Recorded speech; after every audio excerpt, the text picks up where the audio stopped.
Hello! Welcome to our instructional video about how to make your very own Frankenstuffie. And all that. So, I hope, if you're watching this, that you've already stopped by the library and picked up your materials, everything that's necessary to make this craft. And I gotta tell you, all of that is going to get you a lot farther, just looking at it and using some common sense, probably than this video is going to get you. A confession. I am pretty good with the ideas, I have to admit. I am very creative. I am not a seamstress. I didn't do so well in home ec class in middle school, and that was the last time, really, that I tried to work a sewing machine. Hand stitching I can kind of do, so let's cross our fingers for very few bloodied fingertips. Don't let my lack of confidence make you feel uncomfortable. You're going to do better at this than I will. I have faith in you. You're young. You have youth and energy and motivation behind you. You haven't been jaded by the ways of the world yet.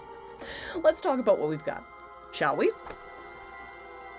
Sitting in front of you, hopefully, you have two heads.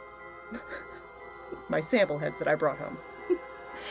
And you should have two torsos.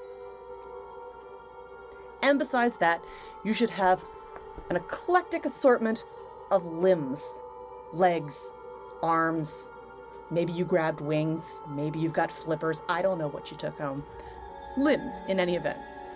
And common sense says we are going to assemble these in the order that parts usually go on a body. I mean, honestly, if you wanted to, I don't know, put heads for arms and an arm coming out of the top, I'm not going to stop you.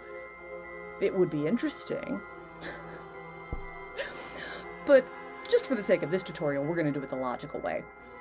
You know, because there's logic involved in piecing together a monster of many parts.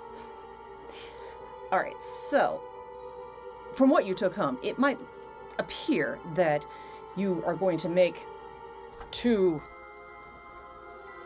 different stuffies, and one of them may be short a couple of limbs. You don't really have enough in this bag to make two complete stuffies. If you wanted to, you could very well improvise limbs for one of your creatures.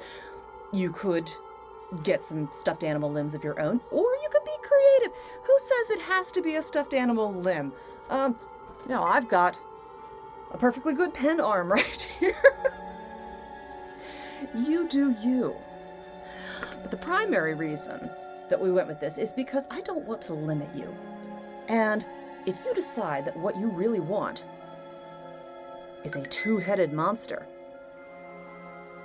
I definitely don't want to get in the way of that. Alright, you also should have your sewing kit.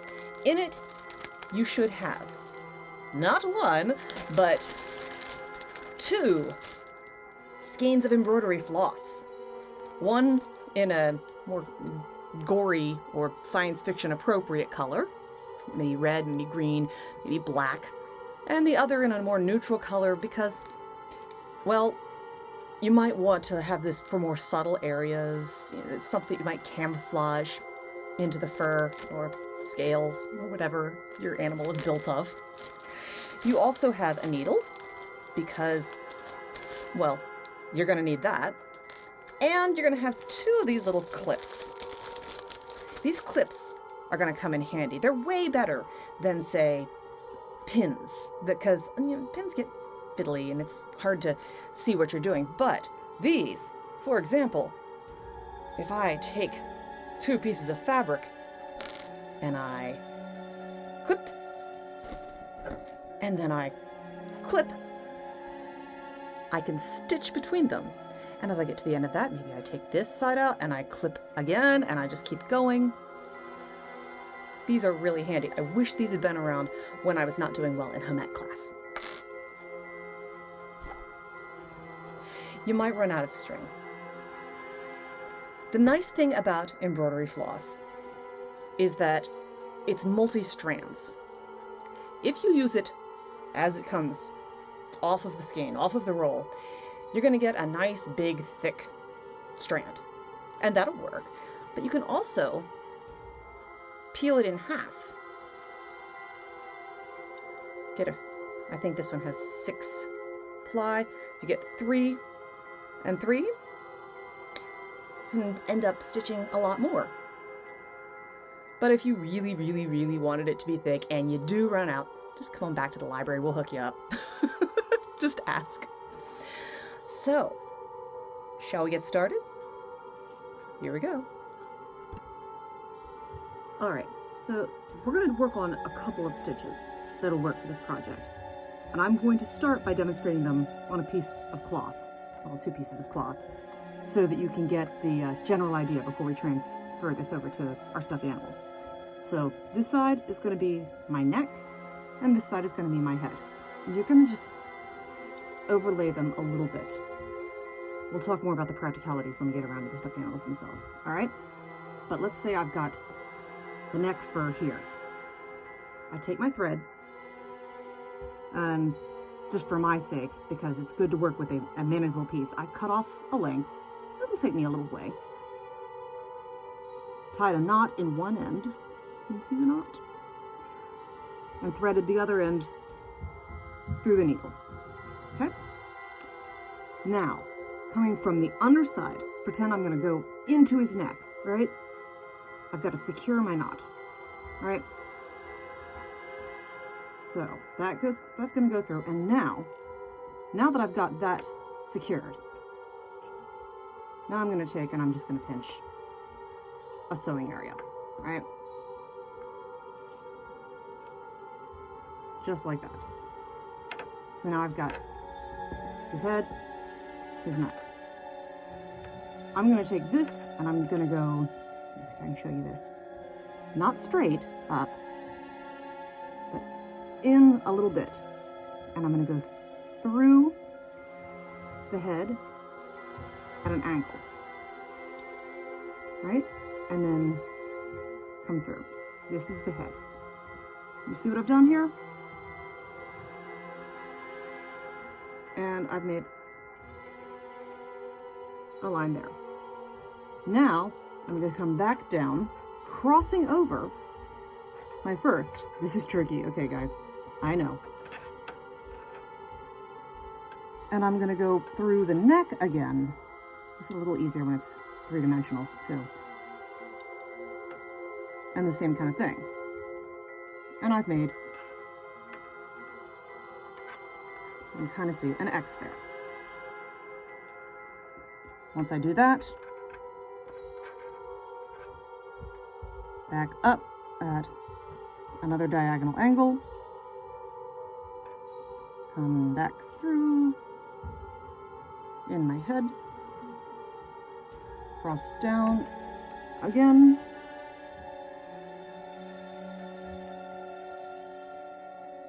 you don't have to make very big stitches,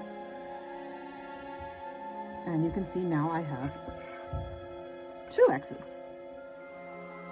Now, the thing is this. It looks sloppy. That is entirely okay because, I mean, look at Frankenstein's monster. Does this look like the work of someone who was trying to pass this creature off as something that was born naturally? No! It wasn't really meant to look like a work of art. It was meant to function.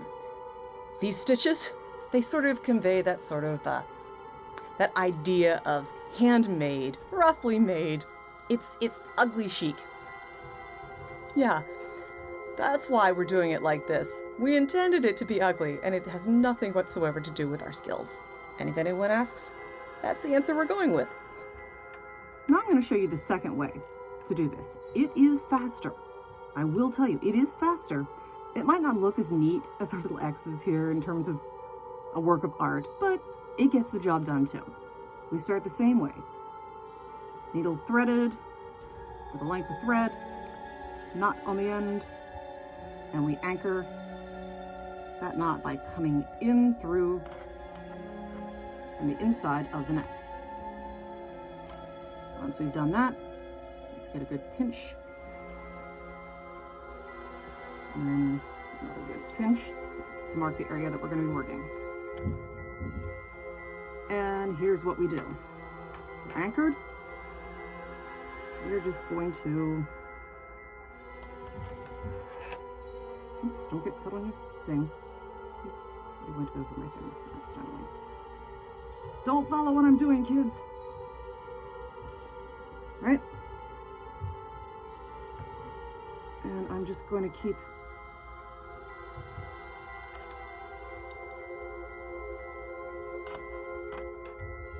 going up and over and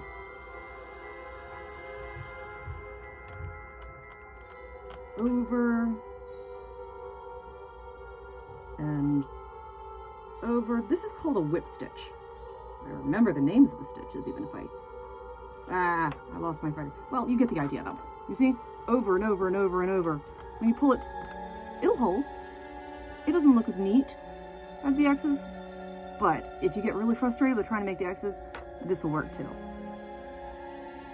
Now, some of your parts are more firmly stuffed than others. I know. Some of them are probably feeling kind of loose around the holes. Some of them, when I was cutting one for someone, I barely got the arm off and stuffing just started exploding everywhere. That thing was really firm and the stuffing wanted to come out.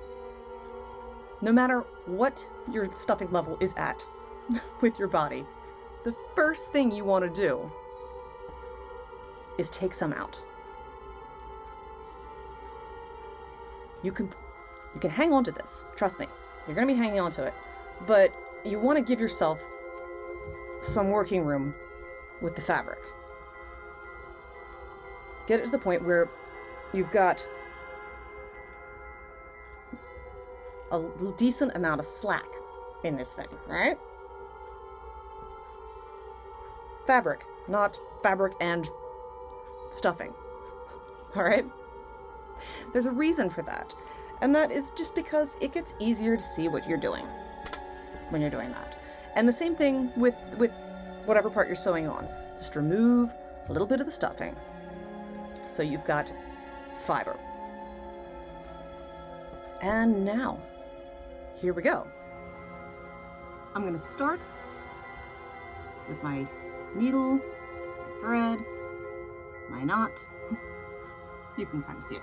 And I'm going to start, as I did, by securing my knot from the back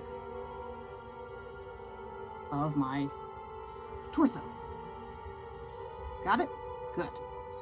And now I'm going to grab my first head. Make sure when you start, his head's facing the right way. You can always undo what you've done if you make a mistake. That's the beauty of sewing, right? You can't maybe undo paint you've put on a canvas, but you can definitely undo sewing. Trust me, I know.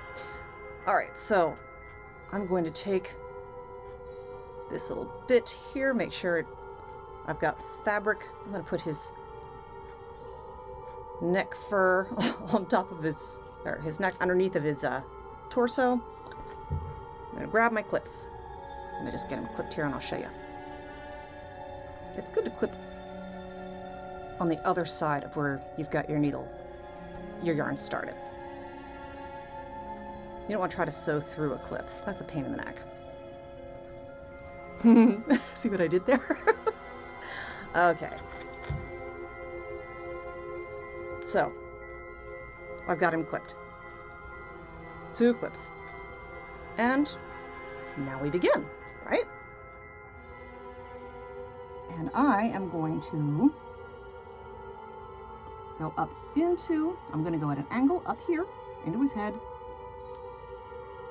Don't make his head lean back. That's not a good idea. Unless that's what you're going for. I'm going to go in and then out. Make sure you're not just getting their fur. You have to get into the fabric that's underneath of the fur. Okay? Right? And now I'm going to go down into his body, crossing my first line, and making another down and then out, straight out stitch. Keep getting caught around his body. Hold still. This is why we strap you to tables normally when we operate. All right, and I'm gonna go up here in front. Actually, I'm gonna need to move this over. I clipped too close together and ran out of room.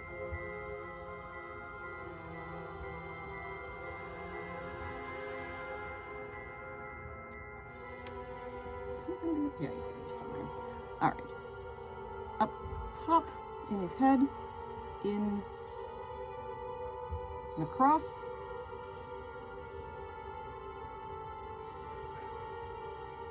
And back down across my first stitch. And don't tie him up. And over. Now I've got. Did I do that right? Yes, I did that right. Okay. So now I'm going to go back up, over, and you know what? Here. I'm just going to do this fast. You'll get the idea. I can move this over now. My first clip, so that I've got more room to work. 2 X's. I'm going to go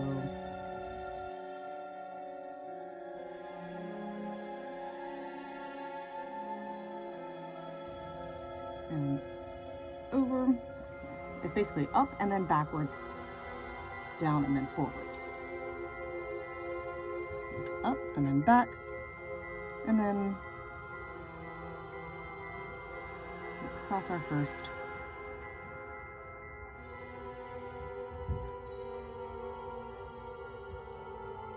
Down and then forward.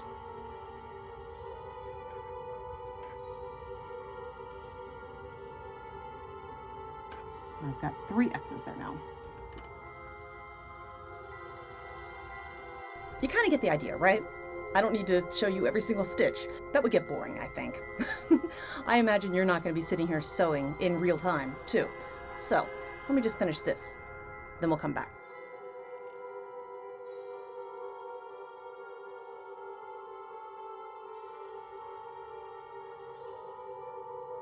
I'm going to stop for a minute because I know this would be the opportunity when his head is half on. I know a lot of you were interested in the idea of doing two-headed. At this point, you would just kind of pin the other head on and keep sewing along. You don't need to change thread, you don't need to stop. Kind of keep sewing. There will be some loose in the middle. That's okay. It's, you know, they don't have to be necessarily attached there. You can go back and fix that later if you'd like. But for now, we're just going around the outside of the neck and leaving the inside of these necks be for the moment. Okay?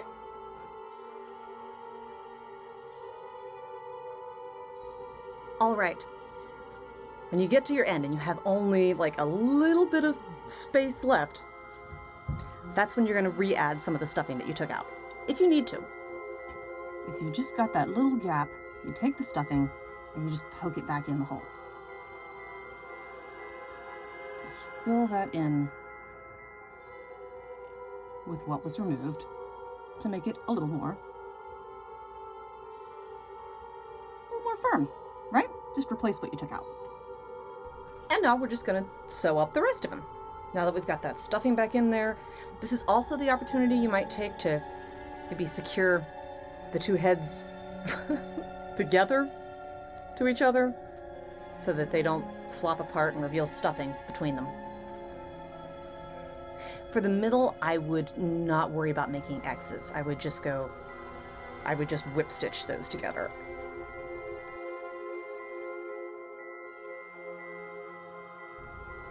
It does get a little bit harder at the very end, I think, when you're just about out of room for stitches. All right, with your very last stitch, here's a good way to end it, right? You make your last stitch, but you don't pull it the whole way through. So I've got my stitch, ouch, through, but I'm not going to pull it. I'm going to stick my finger in that loop. And I'm going to take my needle and I'm going to go through that stitch once, twice.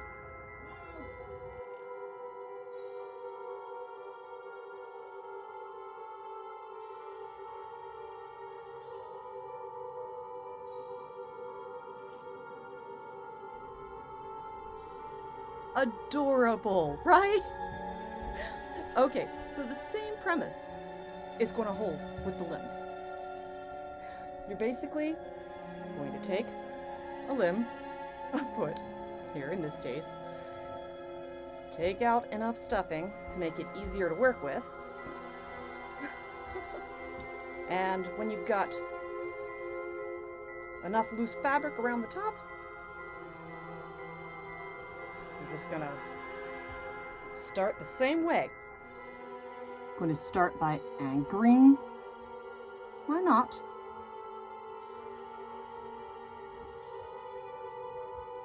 Into the leg. And then I'm going to start making my X's all around. So up and back.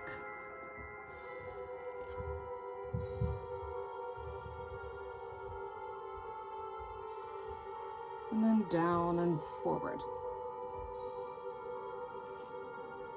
Don't forget to put the stuffing back when you get that last little hole. Wouldn't want him to have a limp little leg. Real monsters can do monster business while hopping on one leg.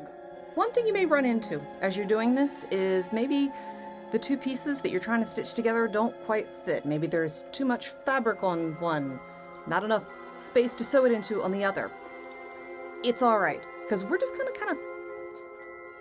kind of mess around with it. You can take some of that extra fabric and just poke it or fold it.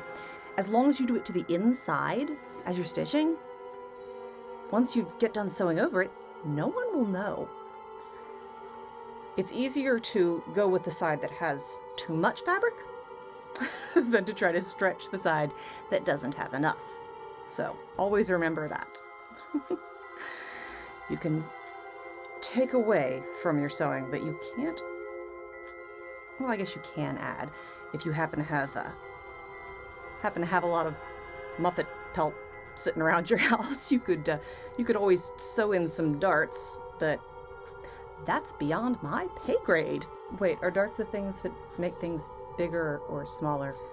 You use those when you're trying to let out pants. I have it under good authority that Mary Shelley's editor cut out the chapter of Frankenstein where he got frustrated with his sewing abilities and resorted to hot glue to put the parts back together. One leg is slightly off. We'll just say he's in an action pose. Anybody want to take a guess how we're going to do the arms? Secure that knot, and away we go. Depending on how close the armhole was to the neck hole on your torso, you may have better luck starting at the underarm and going around. You might end up having to stitch up a little bit of neck hole just to give yourself some room to work. But, you know, variance is all the charm of it, right? I think so, anyway. He's so cute with his little pink paws. What did Dr. Frankenstein say to his assistant? Can you give me a hand? He keeps wiggling as I'm trying to sew. You'd think he's actually trying to come alive. Luckily, no lightning tonight, I don't think. Maybe all he required was the blood from the finger pricking. Almost done. Almost done. Just a minute ago about Frankenstein needing a hand from his assistant. He's actually a very, very buff guy on his own. Doesn't need much. After all, he is a bodybuilder. True beauty of doing these things virtually is that you can't throw tomatoes at the bad jokes, can you? All right, and... Voila! Now, he's sewn together. He's kind of lopsided there, but so honestly, some of that is just the chicken's wattle. That's the same color as the bow. That's all right. Now, you could stop there if you wanted to, because that really is just the cutest little abomination, isn't it? But if you wanted to, you could go a little bit further. You could take, if you have any extra thread left over, you could stitch some scars and other extra lines onto him. These little eyes, you could maybe put red rings around them. You could take a red Sharpie if he's got not so shiny eyes, if you've got one that's got cloth eyes. Just make the eyes all red. You can do all sorts of things. You can put things in, you can make little things and put them in his hands. I don't know what he wants to carry. Maybe he's carrying his own torch to fight back against the villagers. I don't know. It's up to you. I don't even know yet what I'm going to name you. My rooster puppy. Pooster? Ruppy? With the lizard legs. Anyway, I like him. And I want to see yours too. So, when you're done, if you take a picture and put it up on Facebook or even just email it to me, I would be so thrilled. Especially if we can show them off then on our Facebook page. All right. You guys have fun. Take care.